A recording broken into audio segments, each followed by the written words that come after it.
Voici la page numéro 1, ma généalogie de cette vie qui est la mienne, mon blog. Je vais essayer de le mettre en image, juste pour vous faire voir son fonctionnement. C'est tout simple, vous verrez,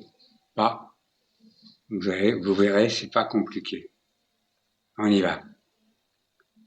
Alors, je vais passer mes pages tout doucement. Comme c'est du manuel, c'est pas évident. Je vais m'arrêter sur ça.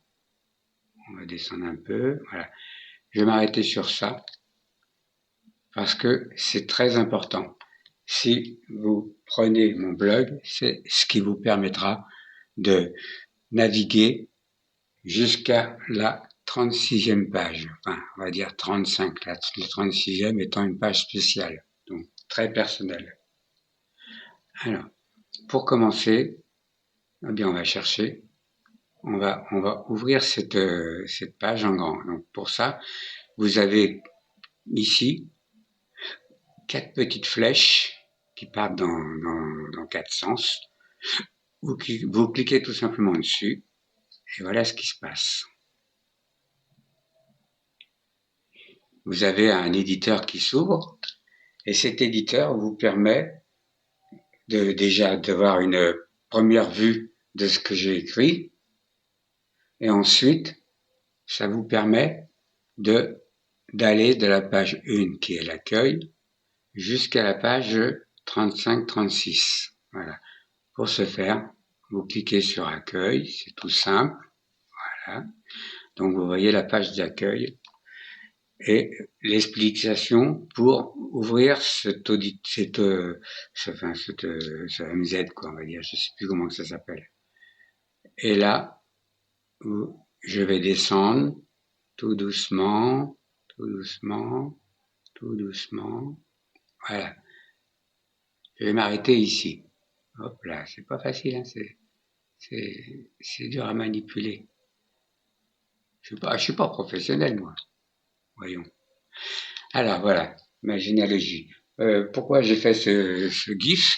C'est tout simplement parce que ça représente je sais plus comment on appelle ça. Disons que comme beaucoup de monde qui s'ignore d'ailleurs, ça représente c'est un truc juif, quoi. Simplement, bon, je suis pas juif. Hein. Donc cette vie qui est la mienne, c'est ma vie depuis le 20 septembre 1945. Le 20 septembre 1945. J'ai fait également, comme vous le voyez en orange, un blog d'animation où vous allez retrouver toutes les créations que j'ai créées depuis plus de 10 ans. Alors on continue. Alors là vous avez Edith Piaf, alors, vous avez Céline Dion qui chante sous la Tour Eiffel pendant les Jeux Olympiques, et vous avez également Edith Piaf. Là, je préfère les deux sont bien, voilà, à voir. Alors, mon arbre généalogique, si vous voulez aller directement dessus, il suffit de cliquer et arriver sur ici. Et là, vous voyez, moi, à 17 ans. Donc, beau gosse quand même, hein? Non, je rigole. Alors, bientôt, on va y arriver. Bientôt 80 ans. Voilà pourquoi je fais cette vidéo de mon blog. Pour vous aider, pour vous faire comprendre que ceux qui arrivent à 80 ans, c'est pas la fin du monde. C'est pas la fin de vie non plus. On peut encore aller plus loin. Moi, je me sens bien. Je suis allé aujourd'hui voir ma podologue. J'ai vu mon docteur il y a pas longtemps. Je me sens pas mal. Pourtant, je suis diabétique, mais c'est un diabétique suivi. Donc, rien de grave. J'espère que pendant que je parle, vous avez eu le temps de lire mon texte que j'ai pris pour ça, vous cliquez sur introduction, vous verrez où je l'ai pris. Hein. Ça vient d'un livre. Voilà. Ben, je crois qu'on va s'arrêter là. Non? Là, sur la gauche, vous avez un index pour pouvoir suivre si vous voulez. Et là, la suite, page 2. On passe directement à la page 2. Alors, page 2, ce sont mes origines. Bon, mes origines, et aussi l'origine du nom Monnerie. Vous avez toujours l'index pour pouvoir suivre, qui est d'ailleurs là-haut. Hein. Vous pouvez le retrouver là-haut et l'agrandir. J'aurais sûrement besoin de m'en servir tout à l'heure. Il y a des chances. Bon, voilà. Ah, c'est pas facile. Hein. Alors, celui qui est la mienne, j'ai marqué 2. Hein.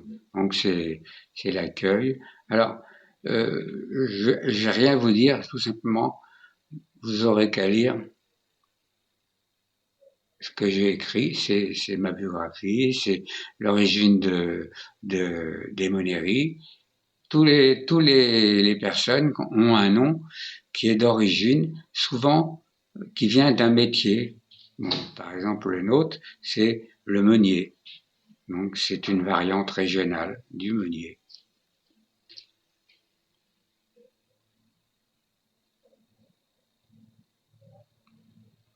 Voilà, résumé. C'est comme ça. Et puis, maintenant, je parle de mon état général. En fait, j'ai souffert beaucoup de cette maladie, si on peut appeler ça une maladie, c'est plutôt un handicap, qui s'appelle la dyslexie. Donc j'explique comment on vit avec cette, cet handicap, comment on vit avec cet handicap et comment on peut pallier à cet handicap. Là-dessus, j'ai mis les calculettes simples ou scientifiques. Il y a une petite étoile orange. Tout ce qui est orange, ce sont des liens. Hein. Bon, quand vous irez sur mon blog, j'espère que vous irez, vous aurez qu'à naviguer avec ces liens, les agrandir, les réduire. Je vous le montrerai plus tard. Alors, je continue. Voilà. Me voilà bébé. Alors, là, il n'y a pas de lien, hein. Il y a le sommaire, mais je crois que le lien est parti. Hein. Donc, là, j'étais vraiment ce qu'on appelle innocent, quoi. Je comprends même pas que mes parents m'aient pris comme ça. Alors, un temps de ma vie, un chemin très accidenté, où chaque heure fuit cette triste réalité. J'ai peine à vous compter. Ah, j'avais fait ces deux gifs anamorphoses, entre autres ma petite fille Mélanie, qui a aujourd'hui 27 ans, peut-être, je m'en rappelle plus, qui a 26 ans. Et j'ai pris mon chat, pas Pollux, non, Poule, je vais y arriver. C'est l'émotion, hein, euh, enfin bref, c'est compliqué. Là, je descends. Là, c'est moi. Alors après, bah, je mets une conclusion de ce que je vous ai écrit. Oh, je sais pas parler, je suis désolé, mais je sais pas parler en direct comme ça. Alors, d'habitude, quand je fais une vidéo, je mets pas de parole, mais là, c'est spécial quand même.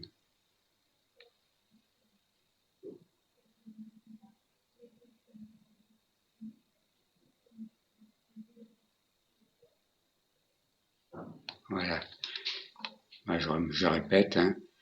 Alors, ça, c'est parce que c'est une sorte de euh, quelque part, je suis quelqu'un qui vit très mal le fait que les religions se servent de nous, enfin, pas de moi parce que j'ai renié les religions, hein.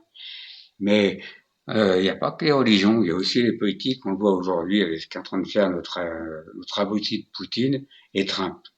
Ils sont en train de foutre le monde carrément à l'envers, complètement en l'air. Ils sont en train de, pré, de, de prévoir, enfin de monter la troisième guerre mondiale si ça continue, c'est ce qui va nous arriver.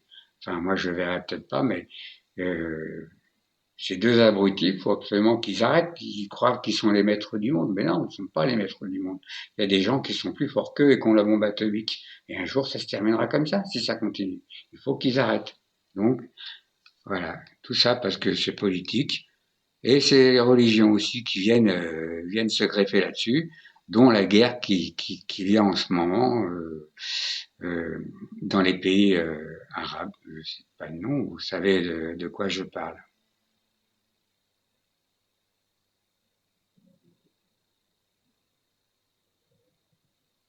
Voilà. Alors, quand vous tombez sur une photo comme ça, ou une image comme ça, c'est vrai qu'on on lit rien dessus. C'est horrible. On lit rien. Pourquoi il a mis cette photo? Pourquoi il a mis cette image? Je comprends pas pourquoi il a fait ça. Eh bien, regardez. C'est tout simple. Vous cliquez dessus. Et voilà. Vous lisez tout. Vous lisez tout. Vous lisez mes origines. Mes origines. Jusqu'à ma grand-mère, Marie-Louise, Monéry Marie-Louise, qui est née à Grenoble et qui est décédée à Clamart. Voilà. Et c'est très simple, c'est très, très valable. La plupart des images que j'ai posées sont comme ça. Ouais, je vous en montrerai d'autres. Hein. Là, on défile. Alors, Marie-Louise, c'était la femme de mon demi-frère. C'était une Bretonne d'origine. Hein. Elle est décédée il y a pas longtemps, le 9/11/2022. C'est marqué, hein, vous avez qu'à lire. Ouais, je vais vous ouvrir pour vous donner un deuxième exemple. Je vais vous ouvrir ça. C'était ma grand-mère. J'adorais ma grand-mère maternelle. Si j'aimais pas ma mère, ni mon père, j'adorais ma grand-mère. Elle était douce, elle était agréable, elle était sympathique. Comme toutes les grand-mères d'ailleurs. Hein. Mon frère Alain, qui est décédé en 2009. Mon frère Raymond, lui, est décédé le 11 février 40. Oh non, il est né. Il est décédé le jeudi 17 2019. Voilà, le pauvre. C'est bien triste. La famille, avec le temps, elle se désagrège. Mon ex-femme est décédée le 23 août 2018 de Nice. Bah, si vous suivez ma biographie, je parle d'elle, comme je parle de beaucoup de personnes qui sont là. Voilà. Alors, pourquoi j'ai marqué ça? Pourquoi j'ai fait cette page-là? Tout simplement parce que mon père m'a envoyé une lettre bleue, alors que je cherchais deux lettres quand j'ai divorcé de Denise. Et une lettre bleue, c'était écrit, il n'y avait plus une page recto verso, plus une page de livre, enfin plus une ligne plus une page bleue, on va dire, puisqu'elle était bleue. Il avait écrit partout, en long, en large, en travers. Et dessus, le principal qui disait, c'était chez nous, pas de divorce. En fait, je voulais un témoignage comme quoi Ghislaine n'était pas ma fille. Et il fallait juste qu'il me fasse un témoignage puisqu'il savait que c'était la vérité, je lui avais dit. Eh ben, il n'a pas voulu et il m'a envoyé une lettre pourrie. Il me dit, chez nous, il n'y a pas de divorce. Or, regardez, ils ont presque tous divorcé, sauf, sauf, euh, sauf mon frère Thierry. Voilà. Et mon père, ce qu'il a caché, que j'ai découvert grâce à la généalogie, c'est que ma grand-mère paternelle avait été mariée et a divorcé. Alors, vous comprenez l'erreur? Donc il aurait mieux fait de se taire ce jour-là et se casser une patte, comme on dit. Je continue. Voilà.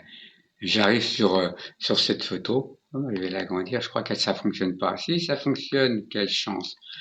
Ça, c'est mon, euh, c'était le frère de mon grand-père. C'était le frère de mon grand-père, Raphaël, qui est décédé à Auschwitz. Et il a été dans une rafle, il a été pris dans une rafle et emmené à les Juifs et il a pas survécu avec ces barbares de SS. Voilà. Il fallait que je rende hommage.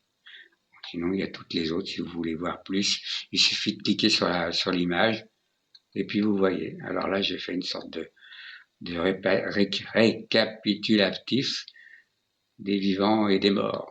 Oh là là, qu'est-ce que c'est triste. Mila, Mila, c'est ma petite fille, elle vient d'avoir son bac. Je suis fier d'elle. À 18 ans, anniversaire, plus bac. Elle a été gâtée. Par contre, son frère, c'est pas la même chose.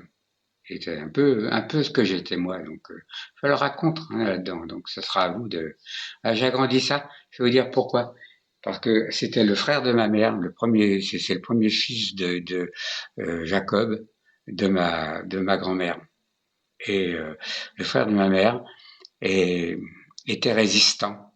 Et à la fin, vers la fin de la guerre, ici, les miliciens sont arrivés et ils ont tué plusieurs résistants, dont, dont mon oncle en fait. Hein, dont mon oncle. Et lui, il a tué le milicien. Ils sont tirés dessus en même temps. Il a réussi à tuer le milicien. Qu'est-ce qu'il est devenu de son corps? Ma grand-mère l'a jamais retrouvé.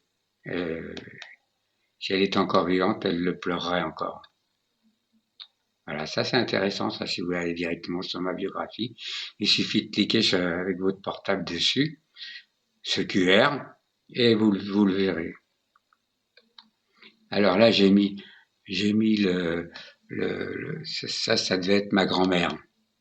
Attendez, je clique dessus. Oui, c'était ma grand-mère, Marie-Louise. Donc ça donne tout, son décès, tout.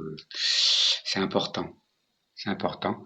Et je crois qu'elle parle également du mari qu'elle a eu. Voilà, ici. Alors que mon père avait caché ce mariage. Vous vous rendez compte? Ce mariage.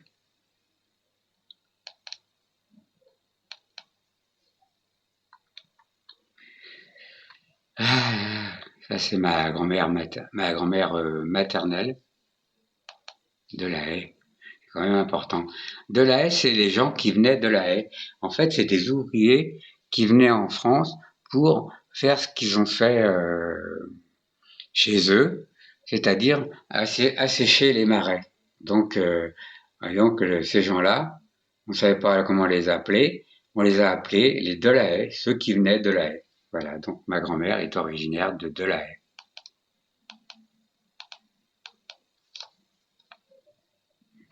Il y a beaucoup de noms dans cette généalogie que vous, peut-être ça vous touchera, je sais pas. Alors je répète, à tout ce qui est en orange, c'est pour cliquer dessus. Hein.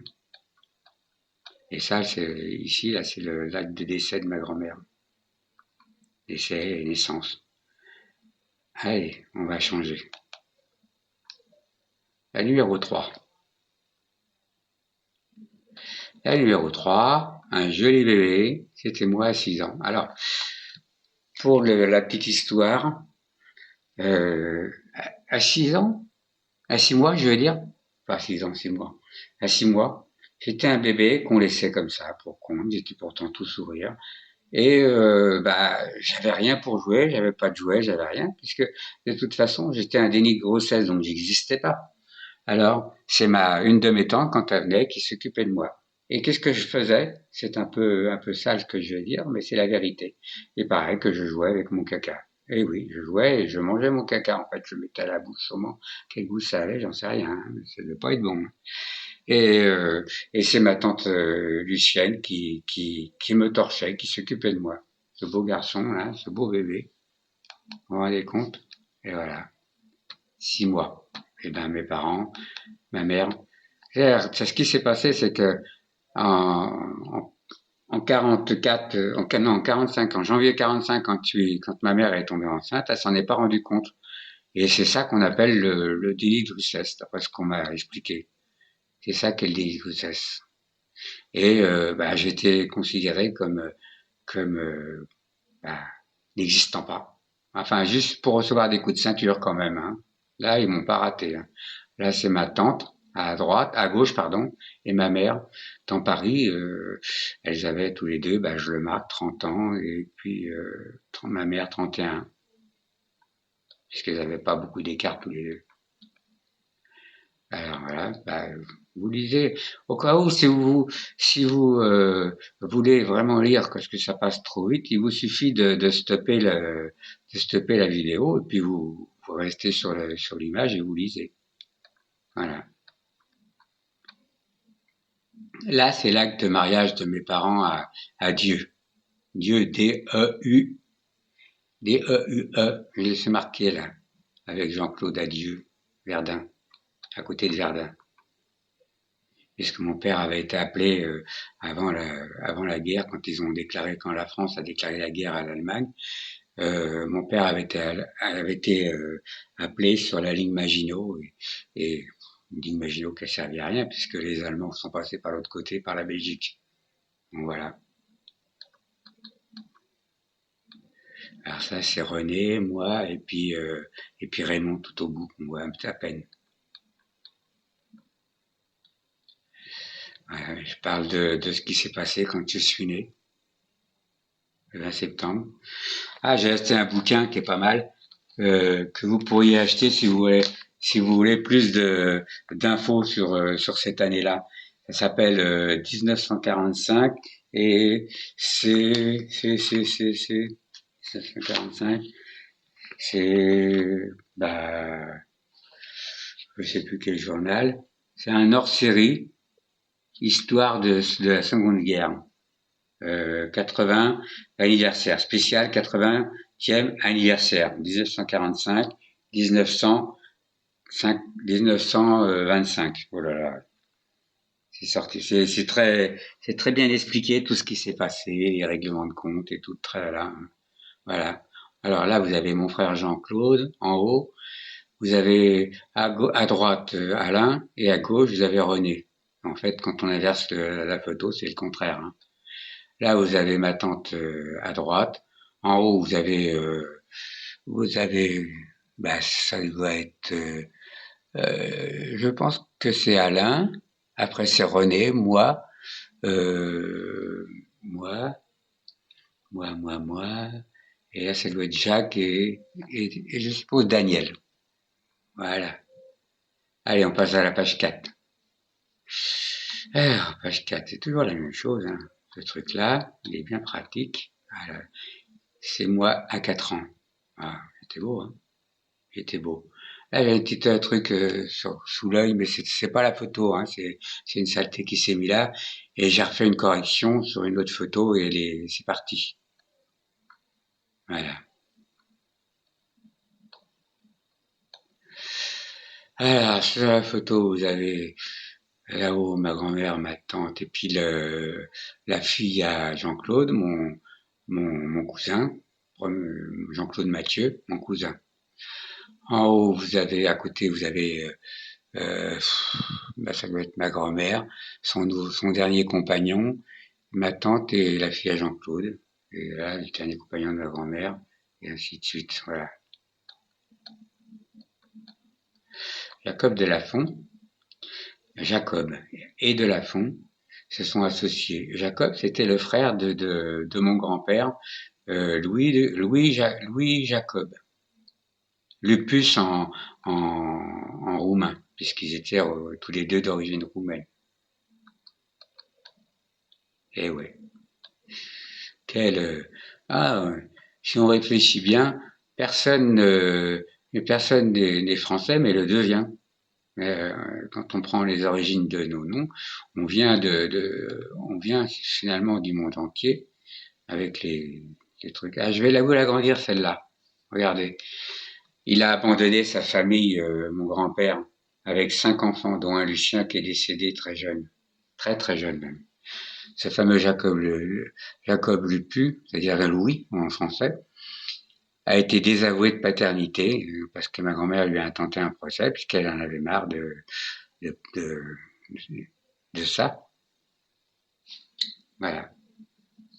Donc on va la remettre à vue. Puis de toute façon, vous avez toujours l'occasion de, de, de cliquer sur le lien que je vais vous mettre après l'avoir mis sur YouTube cette vidéo. Et à ce moment-là, vous irez directement sur mon blog et vous pourrez tout lire jusqu'à la dernière ligne. Là, je vais aller jusqu'à 5, après j'arrête, hein. Voilà, là, cette photo, là, ce dessin, là, c'est une boule de feu, c'est de l'orage, hein, qui est passé d'une fenêtre à l'autre et qui est passé devant moi, qui était assis, et mon frère Raymond. Et nous avons eu la peur de notre vie. Moi, pareil, je suis devenu tout blanc et mon frère Raymond aussi. Donc, on a été frotté à l'autre collègue. J'étais bien à l'autre collègue déjà à cette époque-là. à ces fameuses boules de feu. C'était considéré comme le diable qui passait à l'époque vers le Moyen Âge. Pour eux, ils disaient, oh là, le diable vient de passer. En fait, c'était tout simplement un phénomène naturel. Voilà. Alors, vous avez Wikipédia, vous cliquez dessus, comme ça, vous aurez plus d'informations sur cette fameuse boule de feu.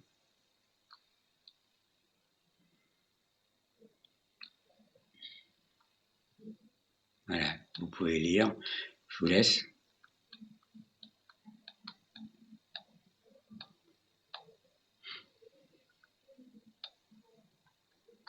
C'est marrant, ça. Et voilà la 5. Voilà. Alors là. Alors, ma grand-mère était était concierge, puisqu'à l'époque c'était pas gardien, c'était concierge. Elle était concierge rue Copernic, juste en face la synagogue, cette fameuse synagogue qui avait été attaquée par des terroristes et qu'il y avait il y avait eu plusieurs morts, plusieurs assassinats, quoi. On peut appeler ça des assassinats, des terroristes qu'ils n'ont jamais retrouvés. Enfin, je pense qu'ils ont jamais été retrouvés. Hein. Et voilà, cette fameuse, c'est marqué là sur la ligne qui est orange, là, Union libérale israélite de France, donc vous cliquez dessus, et le, l'immeuble que ma grand-mère était grand-mère est juste en face. Elle est juste en face. Voilà, ça c'est la fameuse rue Copernic. Là, les immeubles haussmanniens à Paris, sont superbes. Ah, c'est ma sœur Chantal. Ma sœur Chantal est née avec la maladie bleue. Euh, et elle a vécu jusqu'à 9 ans. Elle est morte d'une tumeur au cerveau, c'est bizarre. Alors, comment c'est arrivé? Ma mère, elle l'attendait, et c'était dans les tout débuts de sa grossesse. Mon frère Jacques a failli tomber par la fenêtre du logement où on habitait. Et elle a eu la peur de sa vie, parce que Jacques, c'était son Dieu, c'était le dernier à l'époque. Enfin, et, euh, et c'était son Dieu. Et voilà. Quand elle est morte, mon père a jamais vu pleurer mon père, et quand elle est morte, mon père a versé une petite larme. Ça m'a fait drôle. Enfin bref. Ah, mais alors, notre père était au début, alors que ma mère était au début de sa grossesse, notre frère Jacques avait failli tomber par la fenêtre du 4e étage, voilà. Et puis vous lisez la suite, hein. Voilà. C'est simple. Bon, par chance, mon père était manipulateur radio à Maryland. À l'époque, elle était dans le 10e, l'hôpital. Voilà. Moi, la belle coupe de cheveux. Ah, écoute, c'est dingue, hein. Enfin bon. Ah, enfin, tiens, je vais vous faire un cadeau. On va repasser je vais passer la 6e place, la 6e page. Et alors, début d'incompréhension. Oui, c'est tout simple. Quand je parle d'incompréhension, c'est qu'à à 6 ans, on, je pense qu'on réfléchit, qu'on pense et qu'on sait qu'on est vivant. Et à cette époque-là, je comprenais pas ce qui m'arrivait. Je comprenais pas pourquoi mes parents pourquoi d'abord mon père pour un oui ou pour un non, il me tapait. Je comprenais pas jusqu'à aujourd'hui où j'ai réalisé que que j'étais un déni de grossesse et que mon père m'avait pas accepté. C'est la seule raison. À mon avis, hein. À mon avis, c'est la seule raison. Mon père ne m'avait pas accepté. Enfin, en général, mes parents ne m'avaient pas accepté. Je remets la caméra, la webcam, là, parce que quand je regarde le petit encart, je me vois que je suis un peu coupé. Hein. Allez, une petite tache 7. Oh, je sais pas jusqu'où. Je voulais pas, mais voilà. Là, c'est moi et ma marraine. Ma marraine, c'était la femme de mon oncle Mathieu.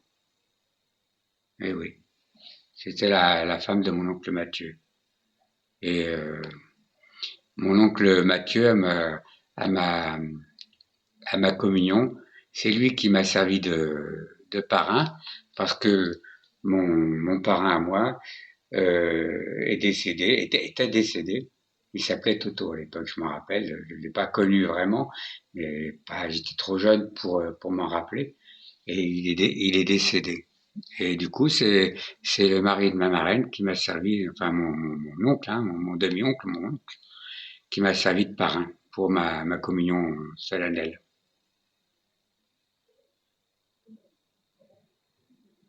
Voilà. Là, je parle de tout ça. Là, je l'ai marqué. De toute façon, ce que je vous ai dit, c'est marqué.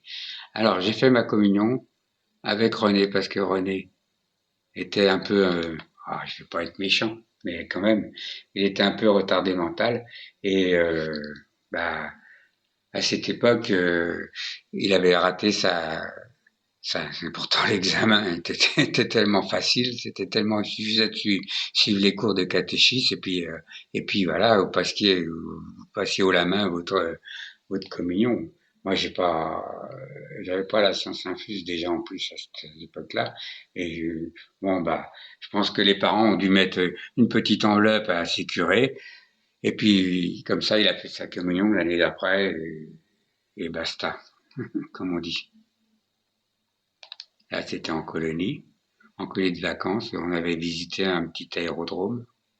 Ah, les avions, c'était sympa. Là, c'est la rue où on habitait, 51 rue Côte-Barbe. Alors, pour la petite histoire, 51 rue Côte-Barbe, c'est une rue en pente. Et nous, quand on était mômes, on avait récupéré, parce qu'il y avait une usine plus haut de roulement à billes, et on avait récupéré des roulements, et avec une caisse à orange, on avait fait une dérive devant, avec les pieds qu'on mettait dessus, on allait à droite, on allait à gauche, avec les roues dessus, et puis les roues derrière qui étaient fixes, et puis on descendait la pente de la rue Croûte-Barbe, on s'éclatait, on était un groupe de mômes de cette cité, de cette cité, et fallait bien passer le temps. C'était mieux quand même que de faire la racaille comme ils font maintenant, et les gays pour faire pour la drogue, enfin, tout ça, quoi. Voilà. Comme on était une famille nombreuse, genre, je passe à autre chose. Comme on était une famille nombreuse, donc j'avais la carte de réduction et on pouvait voyager avec 75% moins cher. C'était, c'était intéressant pour aller, pour aller pour aller à droite à gauche. Entre autres, moi, quand je suis allé au lycée technique des métiers de la chaussure, métier du cuir, ouais, quai de la râpée. Donc vous cliquerez sur le truc et ça parle de ce fameux quai de la râpée. Ouais, nouveau déménagement, etc.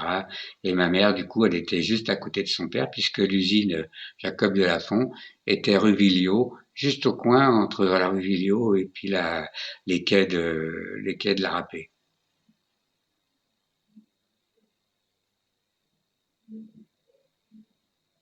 Voilà. Il y a long à lire, là. Enfin bon,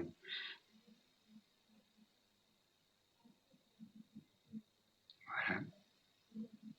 Ça, c'est avec un de mes petits frères, Dominique. Ouais, Dominique. Pour son histoire, vous le verrez plus loin parce que je lui ai fait une page spéciale, hein. Donc, regardez la page spéciale que j'ai fait à Dominique et vous verrez sa triste fin.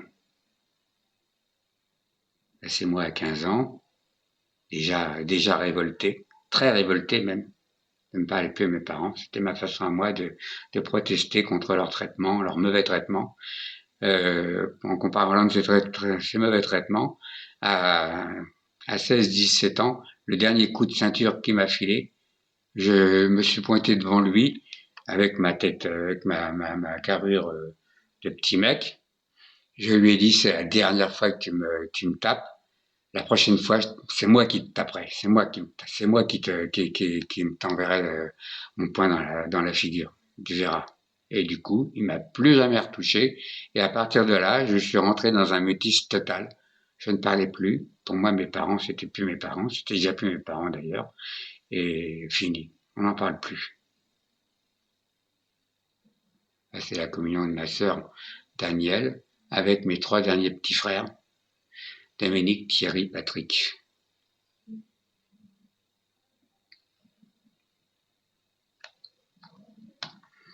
Je parle aussi en même temps de quelques petites conquêtes que j'ai eues, mais sans plus, hein, sans en parler plus.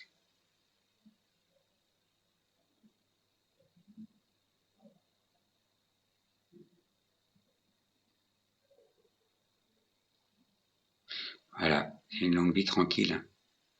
Allez, on va aller jusqu'à 10, puis on s'arrête.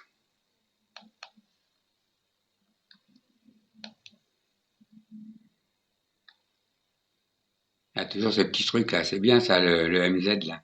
Ça c'est bien ça. Vous verrez, c'est très facile pour passer d'une page à l'autre.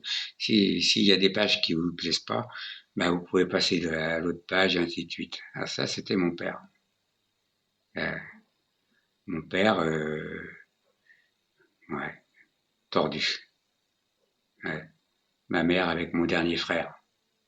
Et là, c'est le livret de famille. Voilà, mon fameux livret de famille. C'est ma sœur qui a pris les photos, alors je peux vous dire qu'elle est pas très douée, hein, parce que c'est pas beau. C'est vraiment pas beau. Hein.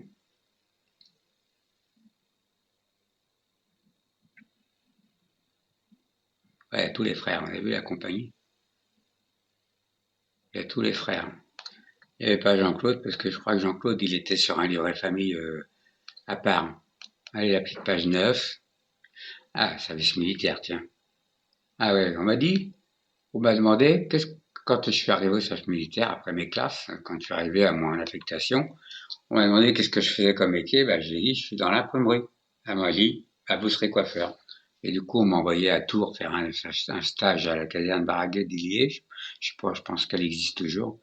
Et puis là, ben, je suis resté 2 mois pour devenir coiffeur. Il faut le dire, c'est vrai que les militaires à cette époque-là, on les coiffait pas, mais on les tondait. D'ailleurs, ça avait pas plu à un, un, un sergent-chef qui m'a pourri la vie pendant pendant tout le restant de ma vie en caserne. Et puis ça, c'est la gloire de du 90e ERI, puisque j'étais dans le 90e ERI. Ça, c'est quand j'ai fait mes classes, les 4 photos là. Quand j'ai fait mes classes à Villers-les-Rochers, dans le camp du Richard. Je sais pas si ça existe toujours. Hein. Ma première cuite. Et, ça a été la dernière. Hein. Plus jamais. Parce que j'ai appris que j'avais une amie Beaufoy, bizarre, et que si je continuais à boire, je pouvais en crever. Donc j'ai eu qu'une seule cuite dans ma vie et ça m'a suffi. Pas une obligation la boisson. Regardez comme elle est belle celle-là. Hop, avec un pote. Ah, il était beau gosse quand même, hein, comme coiffeur. Coiffeur à l'armée. Ah, moi. Hein. Là, je roulais les mécaniques, là. Je roulais les mécaniques. Alors ça, parce que j'avais participé en tant que garde, puisque les gendarmes étaient pris ailleurs, j'avais participé en tant que garde à un procès au palais de justice de Châteauroux et on faisait rien, on regardait, mais en plus on faisait un petit peu la circulation, on faisait un petit peu la, la rentrée des gens, du public et puis le reste. Ça, c'est la Martinerie Fox et c'est là où les Américains siégeaient. C'était une base de l'OTAN que De Gaulle a fait fermer parce que il voyait plus l'intérêt d'être euh, d'être sous la tutelle des Ricains, quoi.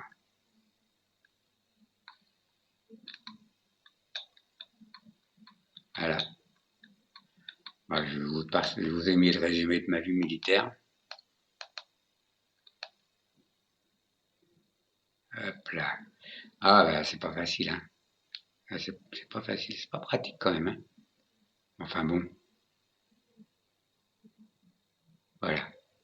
Voilà, de toute façon, vous le lirez tranquillement sur ma biographie, directement. C'est un peu, quelque part, c'est un petit film publicitaire, hein, quelque part, finalement. Ah, je parlais de ma vie sexuelle à l'armée. Bon, bah, je m'étale un peu plus, page 36. À vous de de voir, mais c'est assez cru quand même, hein. Je parle vraiment, c'est très, ah non, c'est cru. Et c'est la vie réelle. Voilà, la dernière page, et on n'en parle plus. Enfin adulte. Oui, enfin adulte. Voilà. C'était les armoiries du truc. Là, c'était l'entrée. C'était l'entrée. Là, c'était une vieille photo, mais c'était l'entrée de la caserne était restée pareille. Et puis derrière, quand j'avais été condamné, parce que j'étais sorti en civil, etc., par ce saloperie de sergent en chef, on montait la garde derrière, et puis le poste de garde était sur le côté. La porte est ouverte là. Voilà. Et ça, c'était la Martinerie Fox à Déol. Ah là là.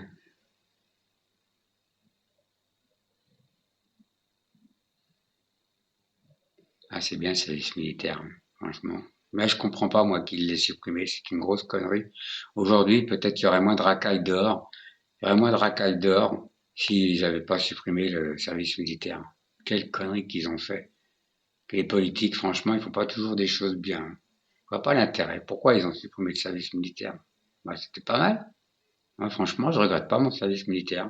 Surtout quand vous avez vécu ce que j'ai vécu, ben, vous vous dites, ouais, ben, le service militaire, euh, c'est pas si mal que ça. Ça m'a permis, c'est une forme de transition quelque part pour ma coupure avec mes parents qui m'en avaient fait baver, quoi. Voilà. Alors moi, le tir, je peux vous dire, franchement, j'étais le plus mauvais tireur. Tiens, bah, vous voyez celui de droite là qui fait voir, bah, ça c'est un peu moi, ça, hein. Ah, j'étais le plus mauvais tireur. Bah, tout passait à gauche. Bon, peut-être que j'avais déjà un problème de vue à l'époque, j'en sais rien, quelque part. Bah, je sais pas. Voilà.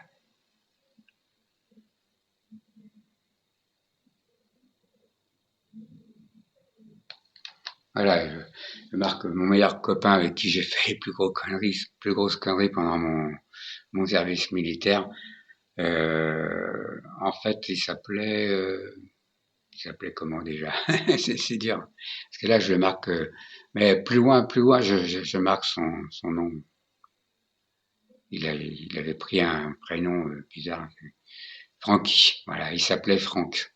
Il s'appelait Franck, on l'appelait Francky, voilà. Et donc, comme je l'ai marqué, je me souviens plus de son nom, ici, en fait, c'est Francky, tout simplement. Voilà, c'est pratiquement la fin des fins.